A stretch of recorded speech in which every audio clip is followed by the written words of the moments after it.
And what's up, everybody? It's Rath here with the Week 9 College Fantasy Football Breakdown DFS on FanDuel and DraftKings. Hope you enjoyed the videos that we've been showing you over the last few weeks and winning some money. Let's start off first by addressing last week. And, I'm definitely going to be one to step up and say, if I had a bad week or I feel like I gave you wrong, the bad picks or whatever, it does happen, but I do want to own up to it. Is number one, look, a lot of guys didn't come through, but that's kind of our job to try to figure that out. And so it was tough watching, the situation with Baylor and the weather and having to jump off that game. It kind of did pay off, but again, hindsight being what it is. Greg Ward having a bad game. Pat Mahomes, we were kind of off of. And I wasn't high on Greg Ward, but when Russell was kind of off the board, that was the next guy to pivot to. So, tough day. Baker Mayfield had a bad game. So, tough day overall last week for sure in DFS college fantasy football. And I think for me, I gave out too many picks. I gave out way too many players. And kind of what happens when you do that is you start diluting what you're giving out, and a lot of bad things start to happen. I think I kind of had to, rein it in a little bit and play very tight this week. It's very easy in college fantasy football to get excited over every single player that has a great matchup, and it's just not going to happen. So we're going to get back on the wagon this week, hopefully. Did some good research, and let's play tight. Let's play close to the vest. Let's bang out some cash game winners, throw in some GPP plays. Let's get some money. All right, let's get to it.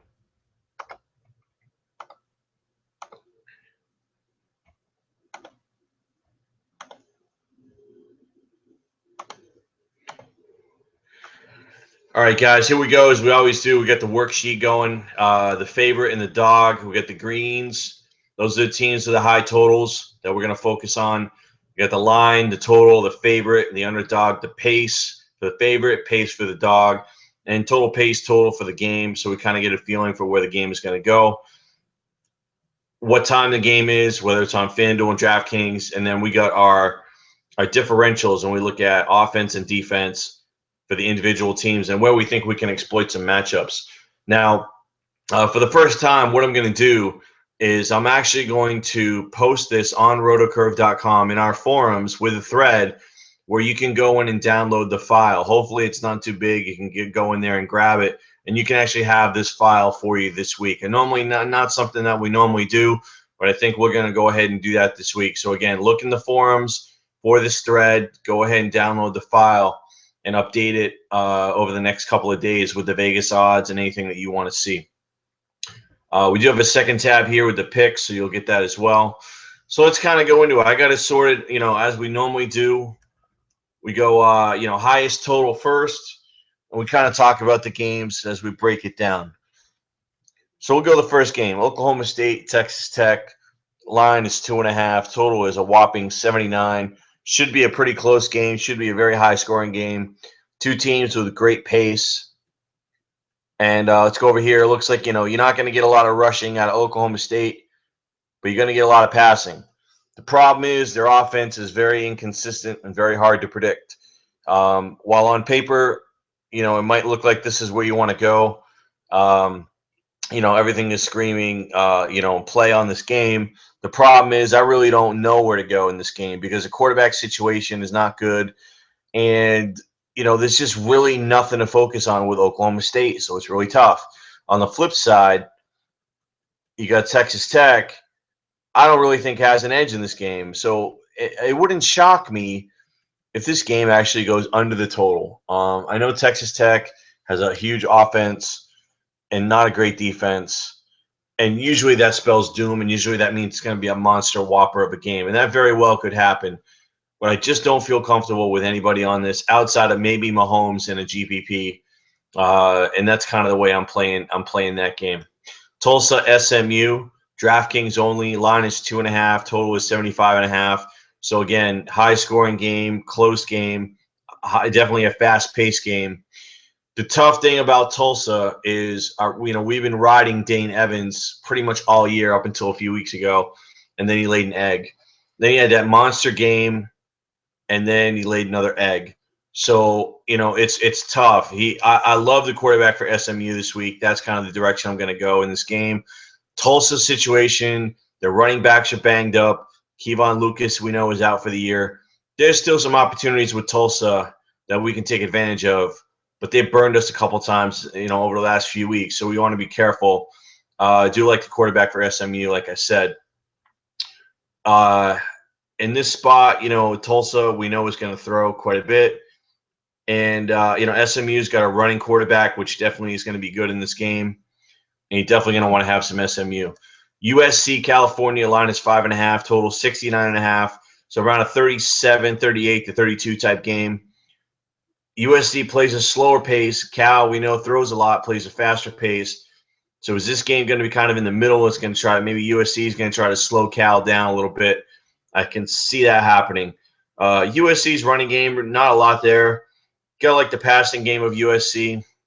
That's something we can definitely take advantage of. Kessler, while was good early in the season, is kind of come back down to life here. Doesn't really offer a ton of upside, so he's not really a guy that I'm going to be looking at this week. On the flip side, with Cal, we know Cal's going to be able to probably throw the ball and exploit some of this USC offense, and so the quarterback from Cal is probably in play, and we can take a look at maybe a wide receiver or two. Western Kentucky, Old Dominion. It's a FanDuel only game. Western Kentucky is a monster favorite, 24. Total is 66. So 45-21 projected total. Western Kentucky, believe it or not, their pace is only 59, which is interesting. Old Dominion's going to try to slow them down. I'm not sure how successful they're going to be. Usually Western Kentucky absolutely eats up weak opponents. That's probably going to be the case here. They're not going to run the ball a lot. I'm not really touching Wales here in this spot. I know he's been good. I think they're just going to continue to throw like crazy. That's why Brandon Doty's going to be my #1 quarterback on the board on FanDuel this week by far. I think you have to play him in every single contest that you have and find a way to make room for him. UCLA, Colorado. UCLA's minus 23, 63.5 total. So around a 43-20 game. And pretty good pace here. You got UCLA with a 30, Colorado with a 16. Colorado's running game is in shambles right now, so they're probably going to have to throw. UCLA, I think there's an opportunity. Even though Perkins is not 100%, might be a guy you want to look at. I don't recommend him in the video, but it is somebody, if Perkins was out, the backup was absolutely in play. But it sounds like Perkins is going to go. So for me, it's kind of more of a fade because I don't know if they're going to split carries or not.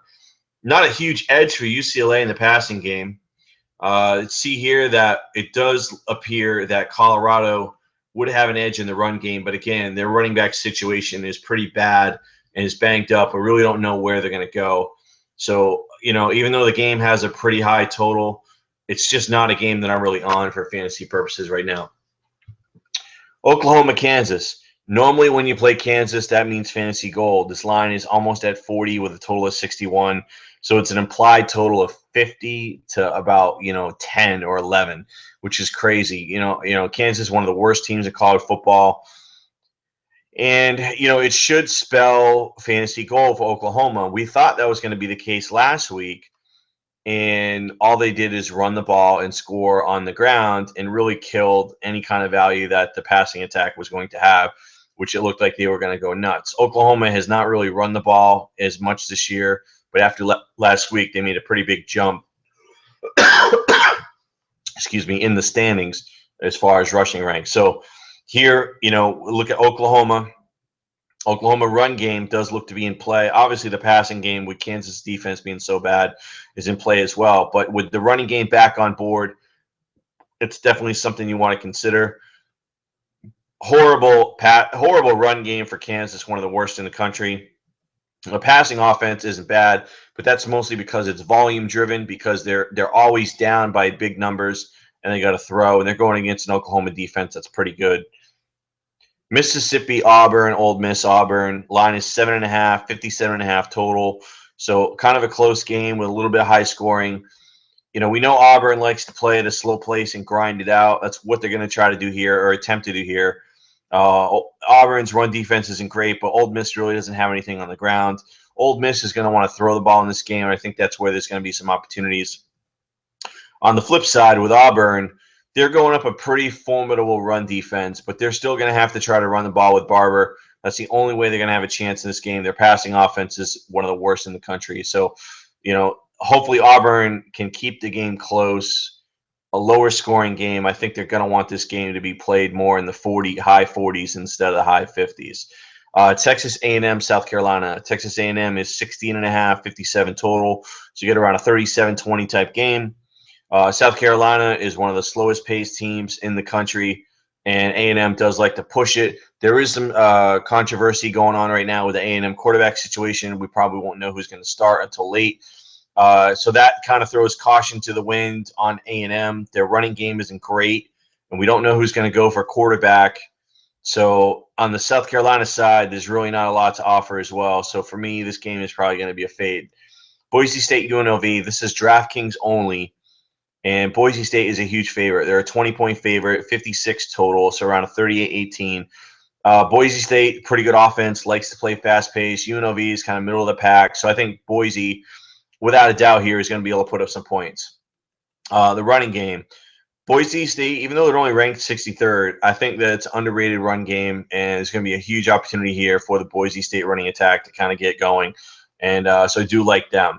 They have a pretty good edge in the pass game as well.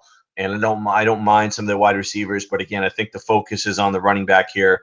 That's where we're going to want to go. And then on the flip side, it's really going to be very difficult for UNLV to get any kind of offense in this game. I would not be surprised to see Boise State absolutely obliterate UNLV in this game by way more than 20. I wouldn't shock me if there's like say a 40-13 type game, or maybe even a 45-13 type game. I do see it as being quite a blowout. Nebraska, Purdue. Nebraska is 9 and 55.5, so we got around a 32-23 projected total for the game. Middle of the road pace. Neither team is going to really push it, although Nebraska does throw the ball a little bit more than they have in the past. Nebraska run game here, I don't know if they're really going to be able to take advantage, even though the defense on the other side from Purdue is not great. The passing game. Now, Tommy Armstrong is questionable coming into this week. So that would kind of lead me to stay away from Nebraska. And on the Purdue side, look, Purdue's rushing offense is one of the worst in college football, and Nebraska's run defense is one of the best. So that's going to make the game plan difficult. Purdue's going to have to throw. And while they have had a couple of good games in the past, I think the quarterback situation with Purdue is not good. It's not somebody I'm going to recommend. So there's not a lot that I like in that game. Florida State, Syracuse. Florida State around a 20-21 point favorite, 54.5 total, so a 37-17 type game. This is not the typical air out Florida State offense right now. They're going to want to play D. They're going to want to grind it out. And that's kind of where we have a dilemma, because as of this afternoon, Dalvin Cook was ruled out this week for Florida State. So they're going to go with a backup running back, and we're going to talk about it a little bit later. Definitely an opportunity to take the backup running back for a value play, but be aware it's going to come with risk, because we're not 100% sure what the coaching staff is going to do. But been reading some press reports and things like that. We kind of have a feeling of where they're going to lean towards. But again, it's going to be a risky play. But that's something that you're going to have to take into consideration when you're playing college. Is you do have to go out on a limb with some running backs. Now, on the other side, Cuse's run defense is pretty good. So, is Florida State going to be able to get the running game going? I'm not quite sure. Their passing game isn't great. It's ranked 50th, but they're really not known for their passing attack this year. They've really been, it's really been Dalvin Cook and nobody else. So I don't see Syracuse being able to put up many points in this game. I don't really see an instance where Florida State is going to want to throw the ball a ton. I think they just want to control the game, run the ball, and that's kind of what I'm hoping for in this spot. Georgia Tech, Virginia, -6 with a 54 total. FanDuel only game. So it's around a 30-24 total. Close game, somewhat higher scoring, but two teams that are probably going to want to grind it out here and run the ball. So, no real edge in the passing game. Georgia Tech, we know, runs like crazy. They're not going to pass, so we know what we're getting there. And on the flip side, Virginia is probably not going to run a whole lot, although they have been running a little bit more lately. And their passing attack is so-so, but Tech's defense in the pass is pretty good. I think this is a very tough spot for Virginia. Not in love with Virginia in this game. I do like Georgia Tech. but not a lot of fantasy goodness in this game, although we could talk about some. I think there might be a play in Virginia with the running back there. Iowa, Maryland. Iowa's minus 17, 53.5, 35-18, 35-18. Pace looks to be kind of slow. We know Iowa likes to grind it out, and Maryland's defense isn't good. This is going to be an interesting game for me. I do like the Maryland quarterback in this spot, and I know I'm probably going against the grain because Iowa's defense is pretty good. But the thing is, with Maryland's quarterback, we'll get into a little bit further when we go into the picks, is it's a tough spot. Taking a quarterback at plus 17 is not something that's really optimal. But we'll talk about why I still think you can roll with him and have it pay off. So with the Iowa situation, Kanzeri's banged up and probably going to be out. So we definitely have some value in the Iowa running back this week. That's where we're going to look towards. Don't worry about the passing game. Now, here's the difficulty is, this Iowa defense shuts down the run, one of the top run defenses in the country, and Maryland's not going to throw. They're just not. They don't throw. So it's going to be a tough situation. Maryland's going to have to try to establish the run with the quarterback, which is why, again, normally I probably would not be on a quarterback in this spot, but I think that because of the price and the way the quarterback plays, I still feel like he's going to get enough points where he can give you value. Wisconsin, Rutgers, Wisconsin minus 20.5, 51.5 total, so not a lot expected on the Rutgers side. So Wisconsin around 36-15 projected total. Pace is around middle of the road, nothing really edge there. Wisconsin's running game, Clement, we don't know. Still looks like a game-time decision. Agwumbale is okay, but he doesn't really give you great value on paper. Again, not somebody I'm looking at. Possibly there's an opportunity here for the Wisconsin pass game. Look at how bad the defense is. On the other side with Rutgers. Rutgers' passing defense is pretty bad. I know that Wisconsin's not known for throwing, but look, they're ranked 41st in the country, so I think they're going to exploit that here. I think there's definitely going to be opportunity to take a little bit of the Wisconsin pass game. On the flip side, Wisconsin's defense is probably going to completely shut down Rutgers. I mean, this game is a 20.5 total. I think Rutgers is in a very tough spot here. Could be without their number one wide receiver, and that could present a lot of problems. Wisconsin could absolutely blow the doors off them. This game could get out of hand very quickly. Navy, South Florida, it's minus 7. 51 is the total. Again, a FanDuel only game. 29-22 projected total. Both teams are going to look to run the ball like crazy. I know there might be some value with Keenan Reynolds. He just wasn't somebody that I was looking at this week. He's had some really, really good games. He's had some really, really bad games, and just somebody who, to me, is too inconsistent. Both teams are going to want to run the ball. They're not going to throw it. It's going to be a pretty boring game, and I'm not really on anybody in this game. Clemson, North Carolina State. Clemson is minus 10.5, 51, so around a 31-21 type game. Pace is about middle of the road. Clemson, we know, has a pretty good defense. NC State's got a pretty good defense. So for me in this spot, I see a low-scoring game and not a ton of value. I think the running game for Clemson is probably the only way I'm going to go here. We'll talk about that. Florida, Georgia. Florida minus 2.5, 46.5 total, 24-22. Huge number here for pace. So we're looking at a grind-out game. These SEC games a lot of times are grind-out games with running and defense. And you can see here that this rushing attack on the Florida side is pretty weak. Their passing is better this year, but in the past it's been pretty poor. Then on the flip side, we know Georgia's run game with Sony Michel is going to be in play. But again, look at the defense on the other side. This, to me, screams ugly. This game looks very ugly, and I don't even know if they can get to 46.5. I know that's a low total for college, but Florida here against Georgia, it would not shock me if this game was 20-17 with very little offense. Penn State, Illinois. Penn State minus 4.5, 43 total, around a 24-19 projected.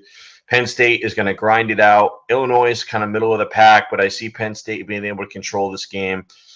We were very high. I was very high on Saquon Barkley last week, and he crushed me in every single contest. I mean, that was really one of the biggest misses that we probably had most of the year. And I know a lot of people were on Barkley. He was heavily owned, and it really, really hurt. the outcome of what we had out there. Penn State's not going to throw. They're probably going to look to run in this spot. On the other side, Illinois is not going to look to run. They're probably going to look to throw. Penn State's got a pretty good pass D. So bad spot for Illinois. Possible value on Penn State's running game. But again, after getting burned last week, it's kind of tough. He did get 20 carries, but only 65 yards and no touchdowns. All right, guys, we talked about how many picks I gave out last week, and it was way too many. So we're going to scale back and just give you really the top plays here. We'll start off at quarterback. Brandon Doty of Western Kentucky, for me, is the number one quarterback on the board on FanDuel.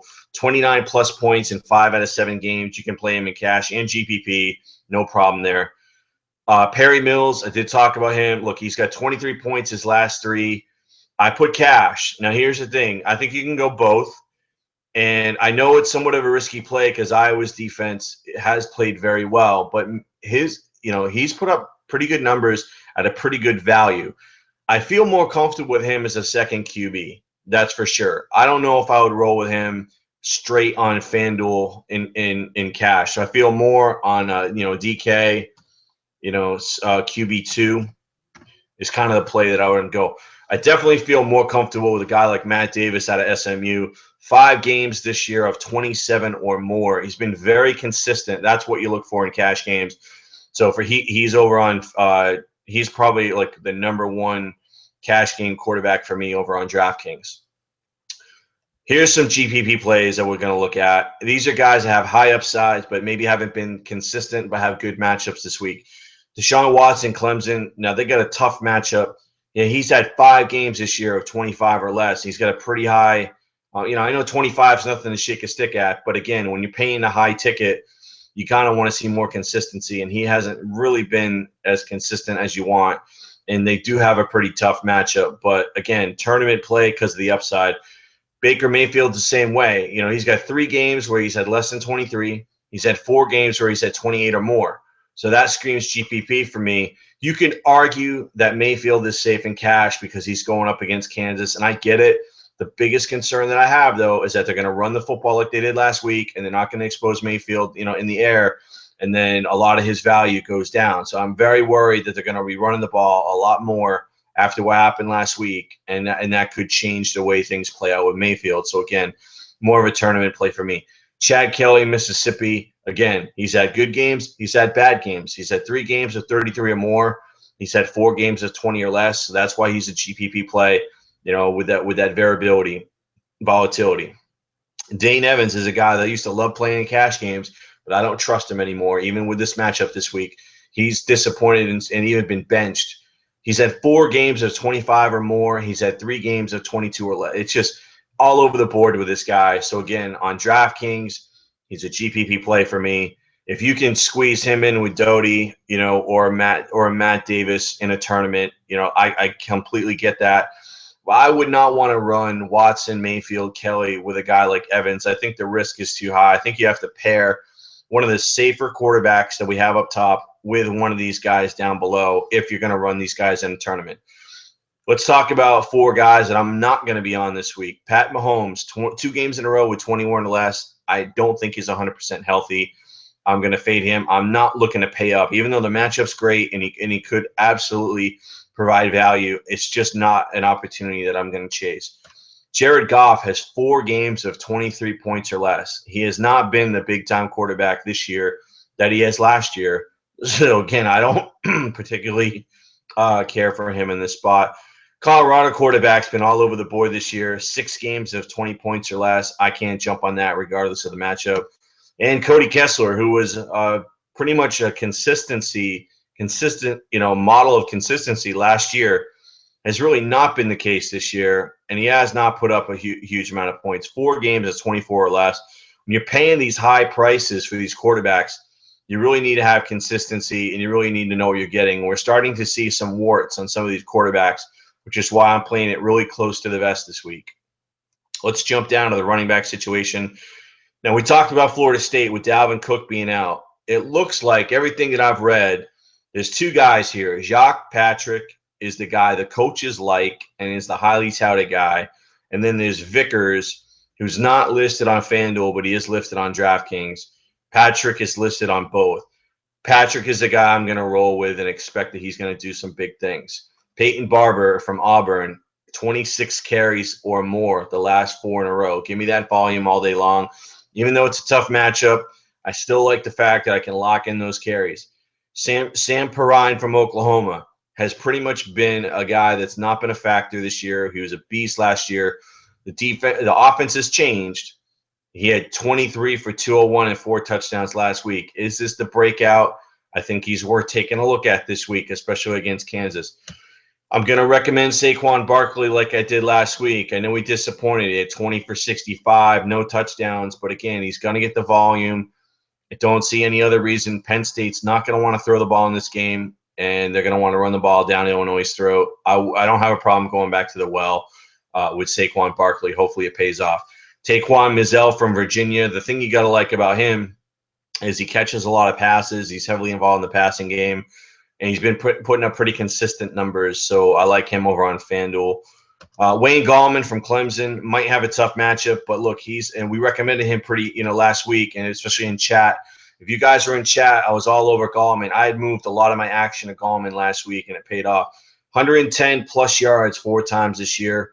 Again, I know the matchup is a little bit tough, but I think he's been the guy getting the ball, and they trust him. They don't really want to leave the ball in Watson's hands at this point because Watson can lose the game for him. Here's a cheap guy that I recommended in chat last week, and I think he's in play this week as well. Irvin Phillips from Syracuse is super cheap. He's put up 12 points in 3 games in a row. So if you're looking for a punt play at running back, I think that could be a guy, especially in tournaments, to give you some value.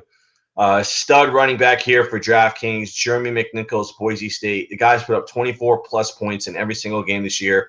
So I think you have to find a way to fit McNichols in your lineups. And look, you're going to have to probably try to find a way to fit Doty and McNichols in, and just, sometimes that's kind of how you have to play it. Spend up at the quarterback position, spend up at the running back position, and then just take flyers at everywhere else. And hopefully those 4 players get you enough points to where it will carry your team, especially on DraftKings, where you got the double flex, you've got the 2 running backs and 2 quarterbacks. The last guy I'm going to talk about, Akrum Wadley from Iowa. Kanzeri is out. It looks like Wadley's going to be the guy they're going to lean on. Just be careful here. Keep an eye on LaShawn Daniels as well, who could be coming back. But it looks like Wadley's going to be the guy for this week. Wide receiver, Taywan Taylor, Western Kentucky, has been an absolute beast. 17-plus in 7 games in a row on FanDuel. Absolutely must play, especially with Doty at the quarterback situation. Juju Smith-Schuster out of USC, 80-plus yards in every game this year. Here's the thing. Hasn't been practicing this week, has a potential leg issue. Sounds like he's going to go, but he's not 100%, so just keep an eye on that. Kieris Garrett out of Tulsa, 60 points in his last game. That's all I need to tell you. That's insane, and he's over on DraftKings. 60 points for a wide receiver, absolutely crazy. Thomas Spurbeck from Boise State, their number 1 wide receiver. He's got 80 yards in 6 games in a row. It's a DraftKings only play. So, again, these are some of the top shelf wide receivers you're going to want to be looking at. Laquan Treadwell from Ole Miss. He's put up 100-plus yards in his last 4 out of 5, and he's really been the target for Kelly, and he's really come on now pretty strong. And if you're going to go with Kelly on FanDuel especially, you're probably going to want Treadwell in there because that's who he's going to. Here's a bit of a wild card. Leonte Carew from Rutgers. He's a game-time decision, but it sounded like he's not going to go. The guy who gets the inheritance here is Carlton Agudosi, who would then step into the role, and he's extremely cheap. This is a high-risk play. It's a GPP-only play for me because Rutgers is in a tough matchup. But, again, if Carew is out, the ball is going to have to go somewhere, and this is where it's going. Thomas Durante from UCLA has got 65-plus yards and a touchdown in his last 4. And we do like the UCLA passing game this week. So he's a guy, and he's a little bit more affordable than some of the other guys. Geronimo Allison from Illinois gets all the targets from Illinois' passing game. He's got 8 receptions and 90-plus yards in his last 4 games. Here's a guy I think has got some pretty good value. We talked about the Wisconsin pass game. Alex Erickson has 73 yards in 7 out of 8 games this year, and he's pretty affordably priced in a pretty good matchup. So if you're looking for salary relief at the wide receiver position, I think these are going to be some of the guys you're going to be looking at. Don't love guys from Kansas, but I think there's some value here. And Trey Parmalee has 14 plus points in his last 3 games, and he's super cheap. So he's the guy you can take a flyer on and hopefully get something out of. And then Steve Ishmael out of Syracuse is extremely cheap. He's had a touchdown in 3 games in a row. So if they're going to go somewhere, it looks like that's where they're going to go. And then the last guy is threw in Josh Atkinson from Tulsa. He's put up 19 points in every single game this year. Just be aware there may be a health situation with Atkinson, so just keep an eye on that. But again, the Tulsa passing game, I feel pretty comfortable in a tournament taking those. Have no problem taking Garrett in a cash game. He's going to get fed. Atkinson, for me, is probably more useful in a stack with Garrett and with Evans. At the tight end position, only 2 recommendations this week. I'm not really on Samuels from NC State. His price tag is a little high. They haven't been going on the last couple of games, so I'm laying off him. Jordan Leggett from Clemson, 6 touchdowns his last 5 games. Mark Andrews from Oklahoma has got 5 touchdowns his last 4 games.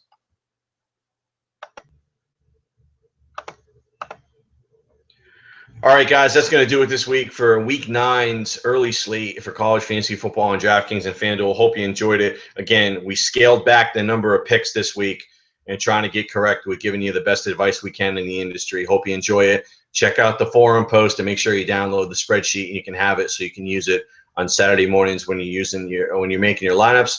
As always, I will be in the chat room on Saturday mornings helping everybody out with their lineups as what they want to do. And again, sign up at rotocurve.com. And if you view this on YouTube, there's a little thumbs up symbol in the bottom right-hand corner. Just give us a thumbs up. It helps us out and doing some good things. Thanks again, guys. Enjoy the video.